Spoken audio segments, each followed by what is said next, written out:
Welcome back to the Deep Dive, where we take a monumental career, stack up the evidence, and really try to extract the singular story that defines it.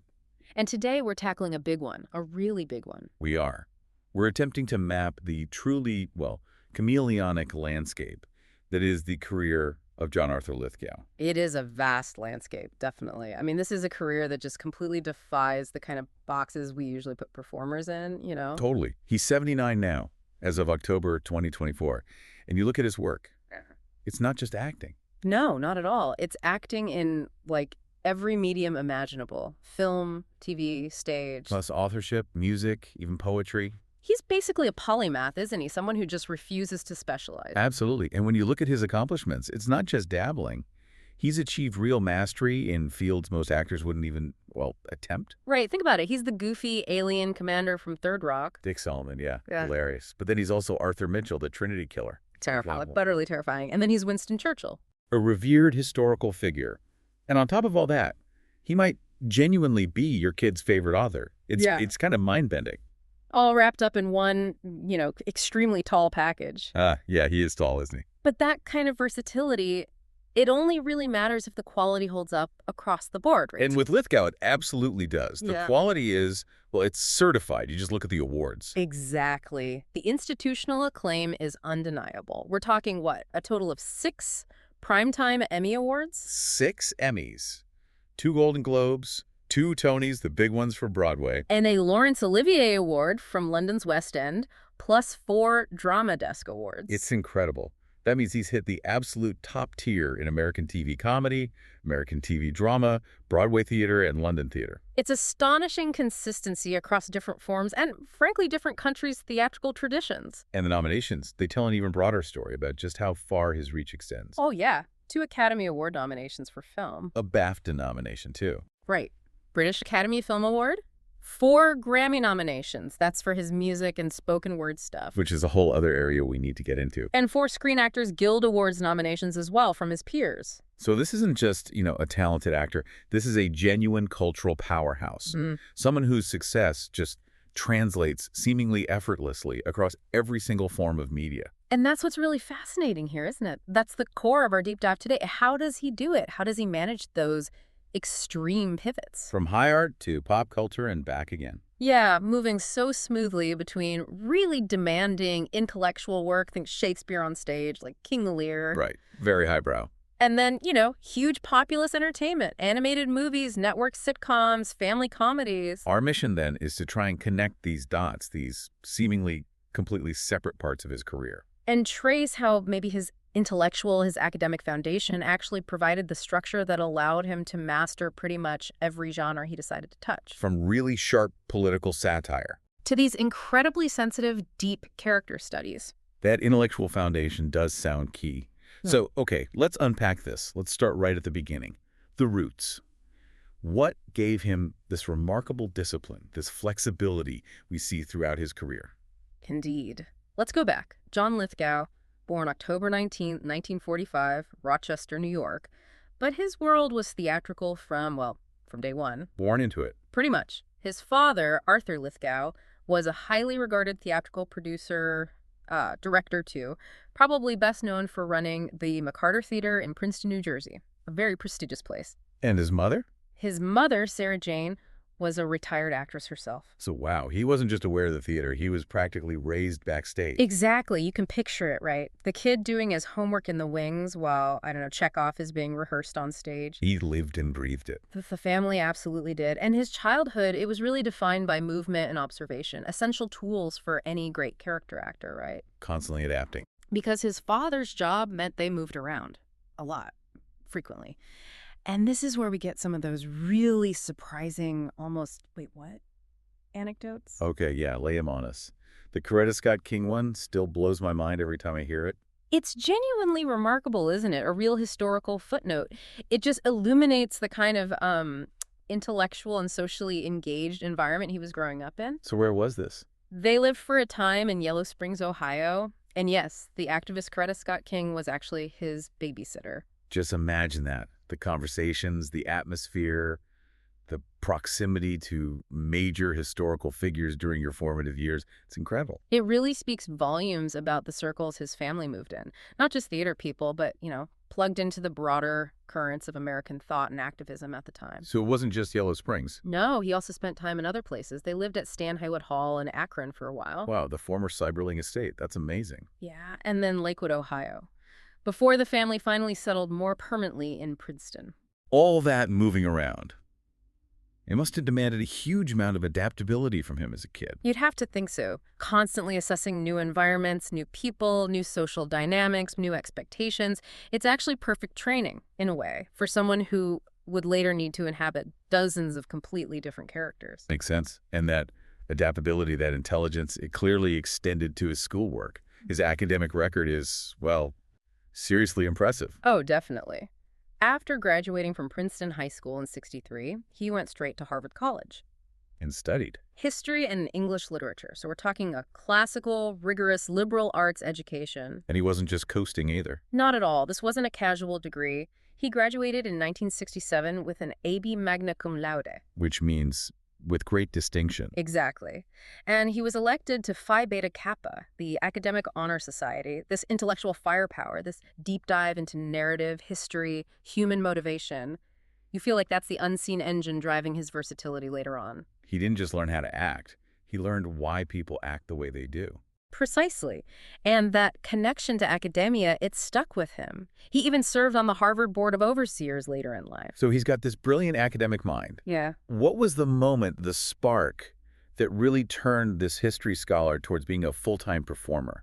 Was there a specific point? He actually credits a specific student performance he did at Harvard. It was a production of Gilbert and Sullivan's Utopia Limited. A comedic operetta. Interesting. Yeah, apparently doing that, experiencing the joy of that kind of performance, it just crystallized his decision. This is what he wanted to do. But he didn't just, pack his bags for New York right away. No, characteristically, he doubled down on training first. Classical training.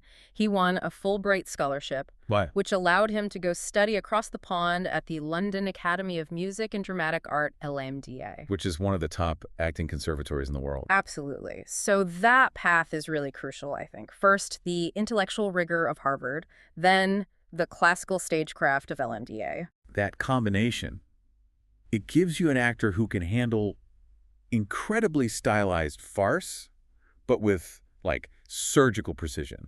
And also deep drama. Right. And even after LAMDA, he didn't rush things. Before he hit Broadway, he actually served as the director of the Arts and Literature Department at WBAI. The Pacifica radio station in New York. That's the one, which shows this early interest in, curating and administering culture, not just performing it. He had this broader, holistic view of the arts world from the start. Okay, before we jump into his professional career taking off, we absolutely have to mention that other wild factoid. The genealogical stuff. Oh yeah, the finding your roots discoveries. It's truly astonishing. So he finds out he's a direct descendant of how many Mayflower passengers? 8 Mayflower passengers, including William Bradford, the colonial governor. So his roots go right back to the literal beginning of the American historical narrative. It's incredible. And if that wasn't enough... There's more. The findings also showed he's related to the show's host, Henry Louis Gates Jr., and he's distant cousins with this unbelievable roster of American cultural figures. Like who? Okay, get this. Chef Julia Child. Wow. The famously reclusive author Thomas Pynchon. No way. Pynchon. Yeah. And actors like Alec Baldwin, Clint Eastwood, and Sally Field. That is an insane collection of relatives. It really is. And if you pause for a second and kind of connect this surprising lineage to his career, maybe it starts to make a strange sort of sense.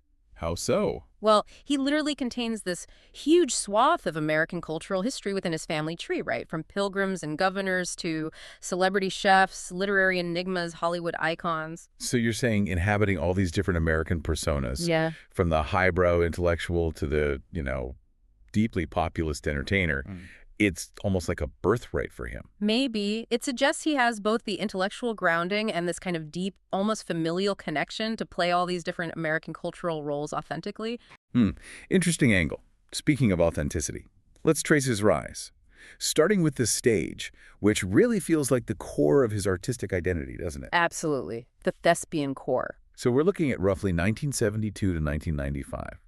This period where he just dominates Broadway almost immediately and then gets massive film recognition. His professional launch was, frankly, explosive. Made his Broadway debut in '73, David Story's play, The Changing Room. And the reaction? Immediate. Overwhelming. He won his very first Tony Award right there. Best Featured Actor in a Play. And a Drama Desk Award, too. For his debut, that's incredibly rare. It just signals that all that training, Harvard, LMDA, the radio work, it paid off instantly. The discipline was there. Totally. And that success kept him focused on the stage initially. He did major work in other plays like My Fat Friend opposite Lynn Redgrave. And more Tony nominations followed. Yep. He was nominated again in 1985 for Requiem for a Heavyweight. That was written by Rod Serling, actually. Wow, the Twilight Zone creator. The very same. Then came that critically acclaimed run in M. Butterfly in 1988, opposite B.D. Wong. Got another Tony nomination for that. So the stage wasn't just a launch pad, it was his anchor, his home base. Absolutely. But while he was conquering Broadway, he was also quietly building this parallel career in film. And that really exploded in the early 80s. What was the turning point there? Well, his film debut was actually '72 in a movie called Dealing, or the Berkeley to Boston 40-brick Lost Bag Blues. Bit of a mouthful. Yeah, it just rolls off the tongue. But he gained serious traction playing a character based loosely on the choreographer Michael Bennett in Bob Fosse's All That Jazz in 1979. Oh, right. Great film. Intense. Super intense. And that role alone showed he could handle Fosse's really complex mix of, musicality, drama, psychological depth. And this leads us right into the period that cemented his screen credibility. Those back-to-back Oscar nominations. Yeah, it's such a testament to his range that these nominations came for two completely different kinds of performances, both emotionally rich, but so distinct. First one was '82. The World, according to Garp. Playing Roberta Muldoon, the transgender ex-football player. A groundbreaking role for its time, surely, especially in mainstream film. Absolutely. It demanded incredible sensitivity, real emotional honesty. He had to portray this character who was, let's face it, often misunderstood or even caricatured back then. How did he manage to make it so moving, so sensitive, rather than, playing it for laughs or shock value? I think it comes back to that intellectual approach, that respect for the character's complexity. He approached Roberta as a fully realized human being, focused on her internal life, her dignity, not just the external transformation. And the nomination itself was a huge validation of that nuanced approach. Definitely. It showed he could access that profound emotional depth right away on screen. And then, incredibly, he follows that up the very next year, 1983, with another nomination. Second consecutive nod for Best Supporting Actor, this time for Terms of Endearment. Playing Sam Burns, the quiet, lonely banker who has the affair with Debra Winger's character. No, Shirley MacLaine's character. Right. Shirley MacLaine's character, Emma, he provides this sort of quiet, grounded counterpoint to her chaotic life. That contrast is just amazing. From the pioneering, life-altering journey of Roberta Muldoon to the understated, almost mundane, relatable sadness of Sam Burns. Those two roles back-to-back, they really cemented his reputation, didn't they? As this dynamic, emotionally articulate, super reliable screen actor, no matter the genre. Totally. He could do anything. And the rest of the 80s proved it. It was like an absolute genre playground for him, just showcasing that ability to jump between high art and, pure, sometimes frantic entertainment. Okay, so let's talk about that 80s run. Yeah. Where does he go after the Oscar nods? Well, the transition from respected nominee to genuine horror icon happened pretty quickly. 1983, Twilight Zone, the movie. Ah, yes. Nightmare at 20,000 Feet. The gremlin on the wing. He plays that terrified passenger, John Valentine. And his performance is just sheer, unadulterated psychological terror. It's riveting. He actually said in an interview, I think, with Bill Moyers, that this was his favorite film role he ever did. And that tells you so much, doesn't it? He loves roles that demand that total, almost unhinged commitment to a specific psychological state, the anxiety, the manic energy he sustains. It's incredible. Then, the very next year, 1984, he delivers maybe the ultimate high-camp sci-fi villain performance. Dr. Emilio Lizardo / Lord John Worfen. In The Adventures of Buckaroo Banzai Across the Eighth Dimension. An absolute cult classic. And that performance is the polar opposite of the contained terror in Twilight Zone. Totally. It's bizarre. It's over the top. Slightly cartoonish, maybe? Yeah. But delivered with absolute unwavering commitment. He just goes for it. It proves he understands perfectly when a performance needs to lean into theatricality, into absurdism. He was also in a more mainstream sci-fi film that same year, wasn't Yeah, the big sequel, 2010, The Year We Make Contact, played Dr. Walter Kurnow. More grounded, but still in that sci-fi realm. he? And we can't forget, even amidst the genre stuff, he was still touching on serious themes. That minor but impactful role in The Day After. Right, 1983, the TV movie about nuclear apocalypse. Here. Huge cultural event at the time. And he got an Emmy nomination for that, even for a smaller part. Shows his ability to contribute meaningfully to serious social commentary. And this period also loops back to his early radio experience. Remember WBAI? Oh, yeah. How so? He voiced Yoda. Get out. Really? Yep, in the classic NTR radio drama adaptations of The Empire Strikes Back and Return of the Jedi. That's fantastic. What a great piece of trivia. It shows his versatility, again, using just his voice to create such an iconic character. Exactly, not relying on visuals at all, pure vocal performance. Okay, so as we move out of the 80s and into the 90s, his villainous streak, it seems to continue, maybe even intensify. Especially in action and thrillers. Absolutely. He really embraced playing the dangerous antagonist. In 91, he was terrifying opposite Denzel Washington in Ricochet, played the criminal Earl Talbot Blake. Vicious role. Really nasty. Then came the Brian De Palma thriller Raising Cain in 92. Where he played a guy with multiple personality disorder. Right, which, for an actor like him, is like a gift, isn't it? Allowed him to explore several distinct characters within one physical body, a real acting showcase. And then the big one. The blockbuster action villain role. Eric Quaylen, the sophisticated, ruthless terrorist leader in Cliffhanger. Opposite Stallone, 1993. High-altitude thrills. He was the perfect 90s bad guy. Intelligent, articulate, but utterly without mercy. He really nailed that archetype, but even amidst all the action and thrills, the weight of history pulls him back again, connecting to that academic background. How so this time? 1994. He portrays President Franklin Delano Roosevelt, FDR. Wow. And what? An NBC miniseries called World War II, When Lions Roared, starred alongside Michael Caine as Stalin and Bob Hoskins as Churchill.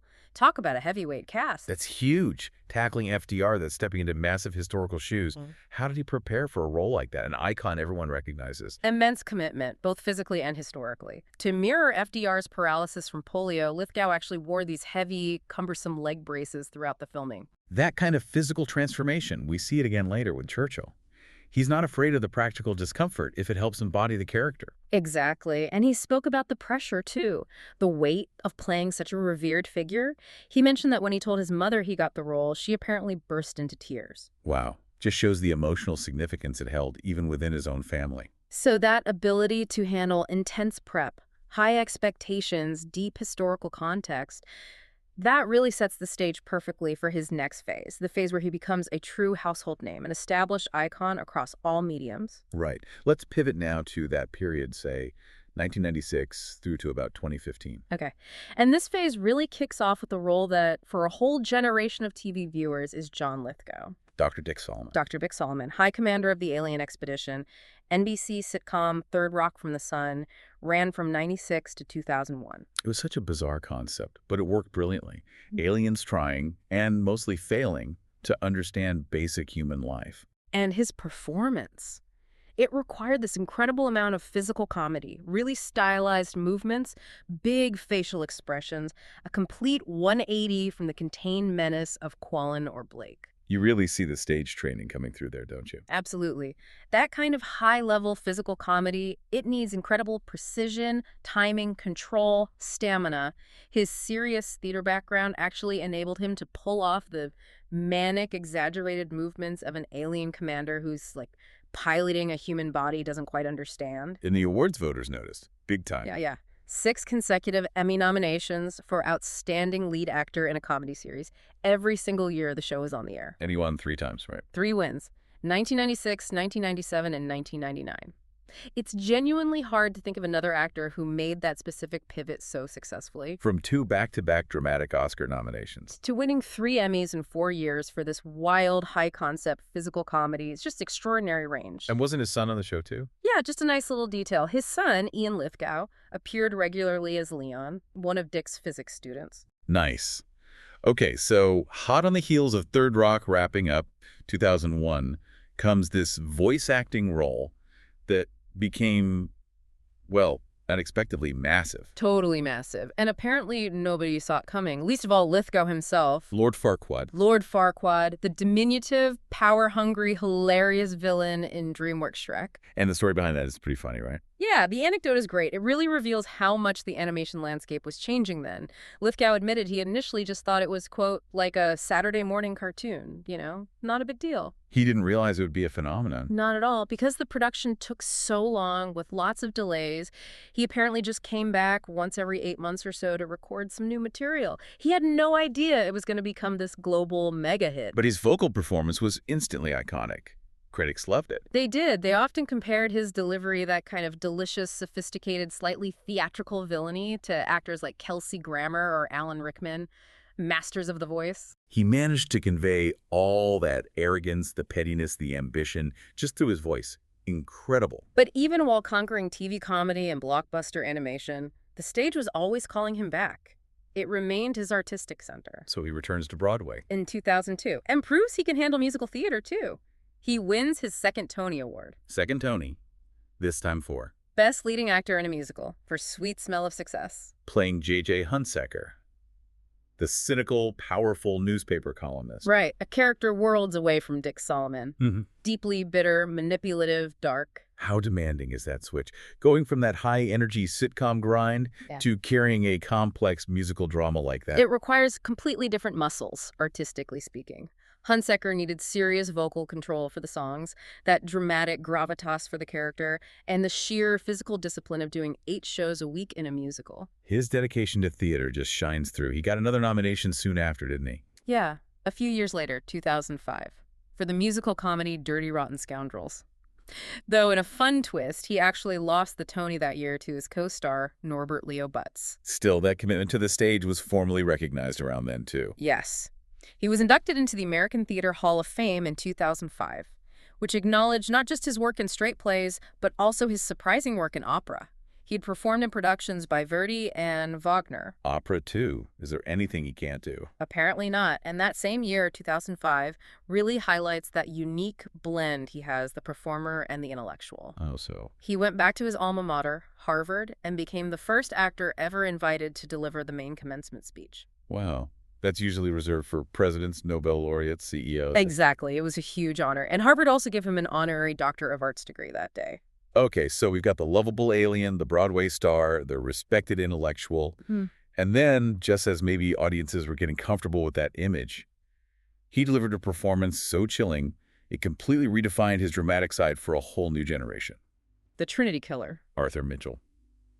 Dexter Morgan's terrifying nemesis in the 2009 season of Dexter. This role, maybe more than any other single role, just shattered whatever lingering public perception there was of John Lithgow as primarily a comedic actor. It showed he could harness that quiet intensity we saw way back in terms of endearment, or even Raising Cain. But infuse it with this deep, chilling, terrifying malice. The horror of Arthur Mitchell was that duality, wasn't it?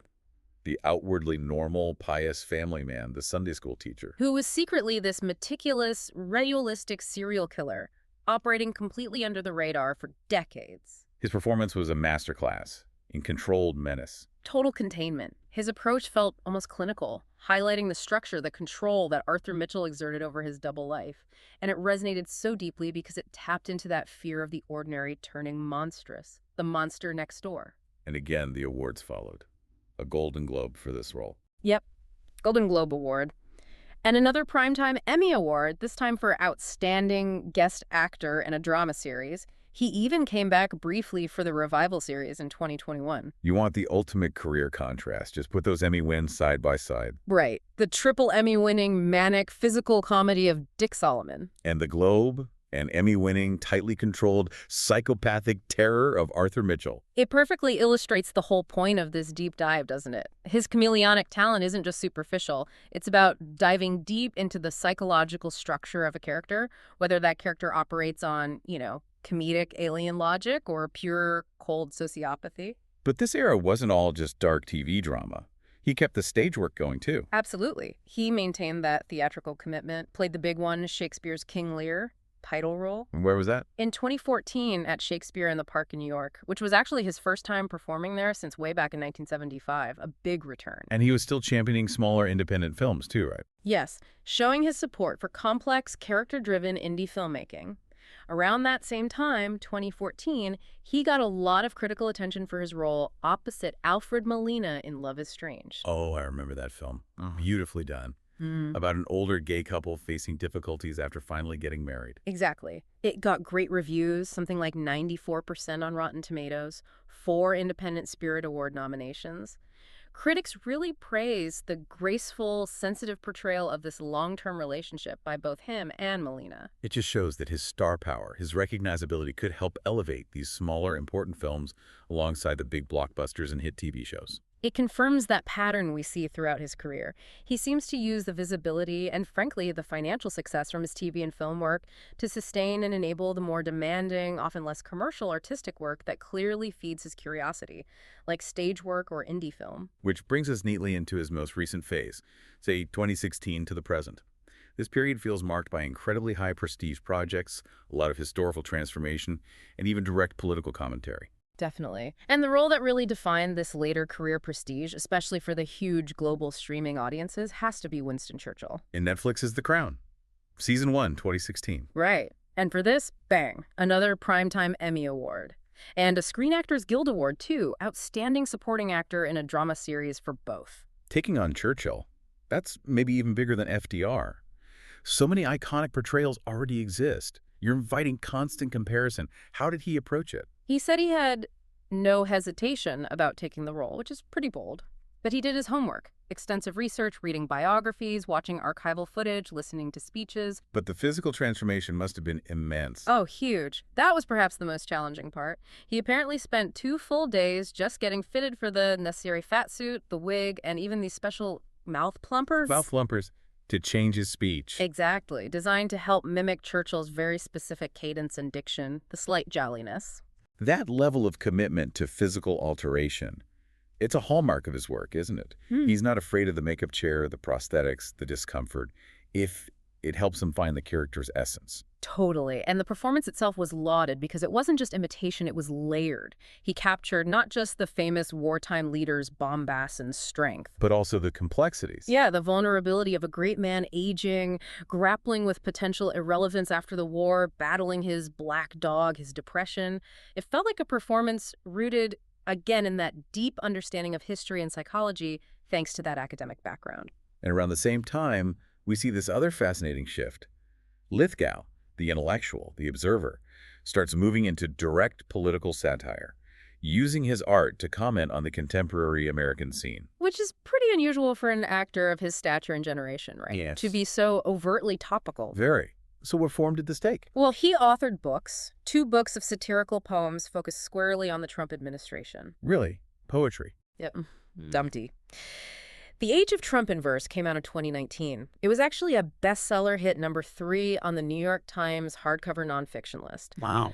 And then he followed it up with Trumpty Dumpty Wanted a Crown in 2020. He didn't just write, though. He used performance, too, didn't he? Oh, yeah. He played Donald Trump in a live reading of excerpts from the Mueller report in 2019. It was called The Investigation, A Search for the Truth in 10 Acts. And he became a fixture on late-night TV for a while. Portraying Rudy Giuliani. Ah. In a whole series of recurring sketches on The Late Show with Stephen Colbert, he completely nailed Giuliani's mannerisms around that time. He also lent his voice to that parody children's book. Right, the audiobook version of A Day in the Life of Marlon Bundo, the book that gently satirized Mike Pence's family rabbit book by telling a story about a gay rabbit. So he's really putting his recognizable voice and versatile talents right into the middle of immediate cultural and political conversations. Fearlessly, it seems. But shifting back to more traditional dramatic roles, he took on another really complex, controversial figure from the political media world, Roger Ailes. Oh. The Fox News CEO, in the 2019 film Bombshell. Another figure who inspired intense loyalty from some and utter condemnation from others. How did Lithgow approach that minefield? He was very clear about his intention. He stated publicly that his goal with the portrayal was specifically, quote, to trouble people, unsettle people with the fact that they shouldn't have sympathy for the devil. So he wasn't trying to find the good in Ailes. Doesn't sound like it. It shows an actor really thinking about the narrative impact, the moral responsibility of portraying someone so powerful and polarizing.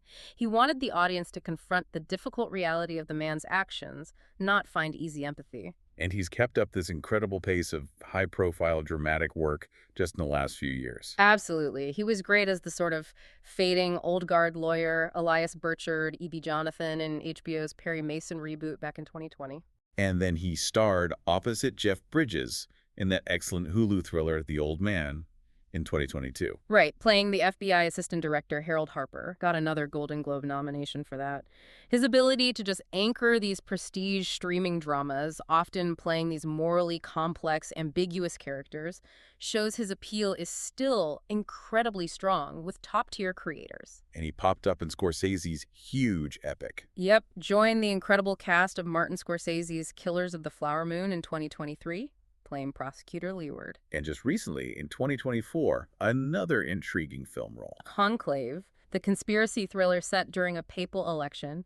He plays one of the cardinals, Cardinal Tremblay. Critics called his performance intriguingly slippery. So he still has that capacity for subtle, unpredictable menace when he needs it. Seems so. And we're still seeing him triumph on the global stage, too. Just this year, 2024, he won the Laurence Olivier Award for Best Actor. London's highest theater honor. For what role? For portraying the author Roald Dahl in the West End production of a play called Giant. Wow. Another major award, late in his career. It just confirms his stage vitality is completely undiminished. And critics apparently noted his uncanny resemblance to the writer in the role, that physical transformation again. And looking even further ahead, he's not slowing down. He's stepping into another absolutely iconic, generation-defining role soon. It was confirmed just recently, February 2025, I believe. He's going to play Albus Dumbledore. Dumbledore. In the new HBO Harry Potter series. That is a massive role, huge cultural weight, immense expectations from fans. It solidifies his presence across yet another generation of popular culture, doesn't it? Yeah. Kids who read his children's books, adults who watch Third Rock or The Crown. Mm-hmm. They'll all engage with his work in this new, iconic way. It's an amazing capstone, potentially. Though knowing him, probably not the final one. Probably not. Okay, before we try to wrap our heads around this whole staggering career, we absolutely have to touch on his completely separate creative life. The thing that really marks him as a Renaissance man. His work for children. Exactly. Yeah. It often gets overshadowed by the acting awards, but he's a genuinely prolific and successful children's author. He really is. He's written and sometimes illustrated several bestsellers. Books like Marsupial Sue, Macabre, I'm a Manatee, The Remarkable Farkle McBride. And these aren't just quick celebrity cash-ins, are they? They feel like thoughtful, often funny contributions to children's literature, often celebrating creativity, music. Precisely. And that dedication extends to performing music for children, too. He released 3 albums of kids' music. I remember Singing in the Bathtub from 1999. Yeah, that was the first one. Then Farkle and Friends in 2002, he dedicated that one to the country singer Waylon Jennings, oddly enough. Unexpected. And The Sunny Side of the Street in 2006. And he actually performs these songs sometimes, makes appearances accompanying himself on guitar. What's truly unique, though, maybe the absolute peak of his bizarrely diverse artistic life, is the ballet connection. It's unparalleled for an actor, surely. He wrote the narrations for a ballet by the choreographer Christopher Wheeldon. It's called Carnival of the Animals. Based on the Saint-Saëns music. Exactly. But not only did he write the narration, he actually performed in the ballet with major companies like the New York City Ballet. Doing what? Not dancing, surely. Oh, no, not pliés. He played a character, an elephant named Nurse Mabel Bunce, which required him to blend physical comedy, narration, and somehow engage with high art ballet choreography all at once. Okay, that intersection right there, Oscar nominee, sitcom star, Shakespearean lead, political satirist, children's author, and ballet elephant. That might just be the perfect summation of John Lithgow's versatility. It's pretty close, and just briefly on the personal and professional recognition side beyond the performance awards, he has a star on the Hollywood Walk of Fame. He's in the American Theater Hall of Fame. And reflecting that intellectual side again, he was elected to the American Philosophical Society in 2019. Right. Very prestigious. Shows his deep engagement with ideas beyond just performance. And personally, he's been married to Mary Yeager, a UCLA history professor, since 1981. Long marriage. Yeah. He has 3 children, one from his first marriage to Jean Tainton, which ended back in 1980. Okay, so we have cataloged this career of just staggering, almost dizzying diversity. Stage triumphs, Oscar drama, blockbuster action, triple Emmy comedy, high-prestige history, political satire, children's books, music, ballet. Where do you even begin to summarize it? I think John Lithgow's career is basically the definition of a masterclass in adaptation. His success isn't defined by just one thing, one medium, one genre. No. It's defined by his unique ability to reach the absolute highest levels in wildly different arenas, conquering the stage, whether it's classic Shakespeare like Lear or winning an Olivier for playing Roald Dahl. While simultaneously dominating television in roles that could not be more different from each other. He just refuses to be put in a box, Oh, yeah. refuses to be contained by any single creative label. And that profound chameleonic nature, maybe is best understood, as we touched on, by just revisiting the sheer emotional distance between those three key Emmy-winning TV roles. It's the perfect illustration. You've got Dick Solomon, hyper-physical, manic, but incredibly disciplined comedic timing, an alien leader. Then you got Arthur Mitchell, the Trinity Killer. Terrifyingly controlled, psychologically complex, pure contained menace.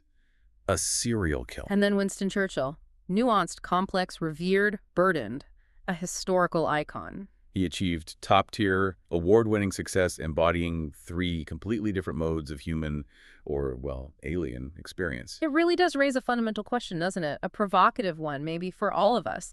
We live in a world, especially now, that seems to reward narrow focus, specialization, building a personal brand around one thing. Right. Find your niche and stick to it. But Lithgow achieved success at the highest levels, in the most demanding roles, across comedy, drama, film, stage, literature, precisely because he refused to limit himself. He constantly sought reinvention. So what does his career, this massive spectrum of accomplishment, suggest about the actual value of refusing to specialize, about the power of remaining adaptable and curious across disciplines? Maybe it suggests that true mastery can come from breadth as well as depth. Something to think about. A profound thought indeed. Something for you, our listeners, to carry forward long after this deep dive ends. Thank you for joining us. Thanks, everyone. We'll see you next time on The Deep Dive.